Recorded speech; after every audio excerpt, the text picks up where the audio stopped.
देश के हृदय स्थल मध्य प्रदेश में GIS होने जा रही है, जिसकी शुरुआत में अब कुछ घंटे ही बाकी है। इसमें देश दुनिया के बड़े उद्योगपति शामिल होंगे। GIS का शुभारंभ देश के प्रधानमंत्री नरेंद्र मोदी करेंगे। इस कार्यक्रम के जरिए बड़े निवेश प्रस्ताव MP को मिल सकते हैं, लेकिन सबसे ज्यादा निगाह USA पर है। अमेरिका की ट्रंप सरकार सख्त निर्णय लेते हुए चीन से दूरी बना रही है। ऐसे में वह अपने सभी औद्योगिक निवेश के लिए सही जगह तलाश रहा है, जिसमें सबसे ज्यादा मुफीद भारत का मध्य प्रदेश है, जहां मैन पावर, लैंड और सभी जरूरी मौजूदा औद्योगिक नीति का माहौल मौजूद है।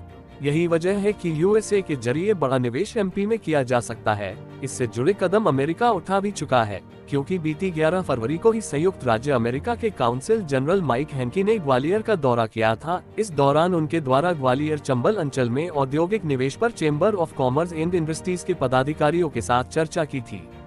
मुंबई स्थित संयुक्त राज्य अमेरिका के वाणिज्यिक दूतावास में पदस्थ माइक हैंकी ने डिफेंस, स्टैटिक टेक्नोलॉजी, मिनरल्स सहित अन्य क्षेत्र में निवेश की बेहतर संभावना को जाहिर भी किया था। अंचल के बड़े उद्योगपति भी मानते हैं कि GIS के जरिए MP के साथ ग्वालियर चंबल अंचल में बड़ा निवेश USA सहित अन्य देशों की तरफ से मिल सकता है।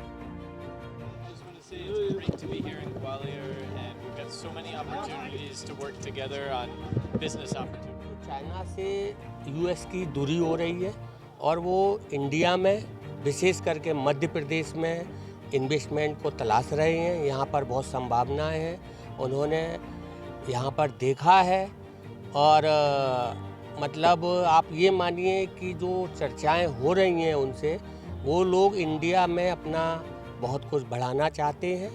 साथ ही मध्य प्रदेश में विशेष उनका ध्यान है, क्योंकि मध्य प्रदेश में बहुत संभावनाएं हैं।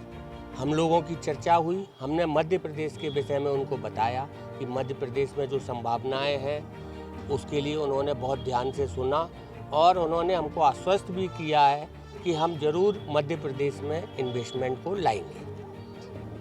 आज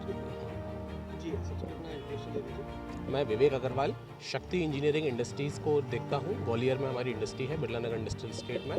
तो मेरा सवाल आपसे ये है कि चाइना पर कड़ी प्रतिबंध अमेरिका लगा रहा है, हमने देखी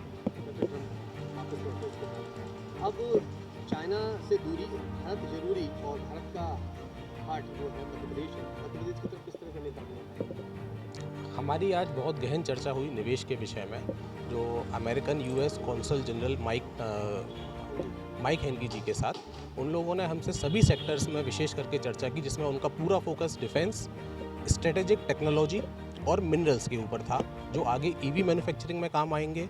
डिफेंस का इसलिए था कि अब चाइना को वो अपना स्ट्रेटेजिक पार्टनर नहीं मानते हुए वो उसको कॉम्पिटिटर मानते हैं और इंडिया को अपना दोस्त की तरह मानते हैं। और नई ट्रम्प सरकार आने के बाद उनका पूरा फोकस इंडिया पर है, इंडिया में विशेष करके मध्य प्रदेश पर। मध्य प्रदेश में कई सारे डिफेंस के ऑर्गेनाइजेशन हैं, जैसे कि DRDO काम कर रहा है यहाँ पर, एयरफोर्स का एयरफोर्स स्टेशन है जिसका कि इंजन ओवरहॉल, यहाँ पे मिग का पूरा एक स्क्वाड्रन है जिसके लिए वो अपने कंपनीज़ को इनवाइट करना चाहते हैं, टेक्नोलॉजी देखना चाहते हैं और ग्वालियर के उद्यमियों के साथ पार्टनरशिप करके यहाँ पर निवेश की संभावनाओं को तलाशना चाहते हैं, जिसके लिए हमारी बहुत गहन और अच्छी चर्चा हुई है, जिस पर हम आगे भी काम करेंगे। क्या वजह लग रही है आपको, वजह क्या है मध्य प्रदेश और ग्वालियर की तरफ? ग्वालियर के लिए जो मुख्य वजह है वो है ग्वालियर की कनेक्टिविटी। हम दिल्ली से, चूँकि दिल्ली NCR में लैंड बैंक की अवेलेबिलिटी नहीं है और लैंड बहुत ही महंगा है वहाँ पर, और ये हमारी कनेक्टिविटी हम बाय रोड या बाय ट्रेन किसी भी आधार पर हम दिल्ली से ग्वालियर सिर्फ 3 घंटे की दूरी पर है। यहाँ पर लैंड बैंक बहुत अवेलेबल है, फर्टाइल लैंड है, यहाँ पे उद्यमी है, मैन पावर यहाँ बहुत अच्छी अवेलेबल है, स्किल मैन पावर अवेलेबल है। यहाँ पे इन्वेस्टमेंट के लिए लोगों में इंटरेस्ट है, उत्साह है, इसलिए उनका इंटरेस्ट है कि वो ग्वालियर में, मध्य प्रदेश स्पेशली ग्वालियर में इन्वेस्ट करना चाहते हैं, हमारे साथ पार्टनरशिप करना चाहते हैं, टेक्नोलॉजी शेयर करना चाहते हैं और उद्यमिता को बढ़ावा देना चाहते हैं ग्वालियर में। मैं माई सेल्फ विक्रांत बंसल, मैं ग्वालियर में इंडस्ट्रियलिस्ट हूँ। मैं आपसे जानना चाहूँगा कि जिस तरह से चीन से अब कड़े प्रतिबंध जो है अमेरिका लगा रहा है चीन की तरफ, और भारत की तरफ रुख अमेरिका का बढ़ता चला जा रहा है, विश्वास बढ़ रहा है, तो निवेश की संभावनाओं को लेकर मध्य प्रदेश कैसा नजर आ रहा है, क्योंकि हाल ही में अब GIS भी हो गया? एक्चुअली अभी हमारे चीफ मिनिस्टर द्वारा बहुत अच्छा एक आगे इनिशिएटिव लिया जा रहा है। उन्होंने नई इंडस्ट्रियल पॉलिसी भी अभी बना रहे हैं, उसमें बहुत सारे इंसेंटिव दिए हैं। ये जो हमारे जो US की जो विजिट थी हमारे MP चैम्बर ऑफ कॉमर्स में, वो भी एक संकेत दे रही है कि आगे हमारे पास बहुत अच्छी अपॉर्चुनिटी है। उन्होंने खुद ने बोला कि हमारे पास लैंड बैंक, लेबर और दिल्ली के पास होने के कारण ग्वालियर स्पेशली बहुत ज़्यादा इंडस्ट्रियल प्रॉस्पेरस है। तो क्या माना जाए मतलब जल्द हमारे मध्य प्रदेश में बहुत बड़ा एक चेंज देखने को मिलेगा और हम फिर से जो है एक इंडस्ट्रियल टाउन की तरीके से जाने जाएंगे।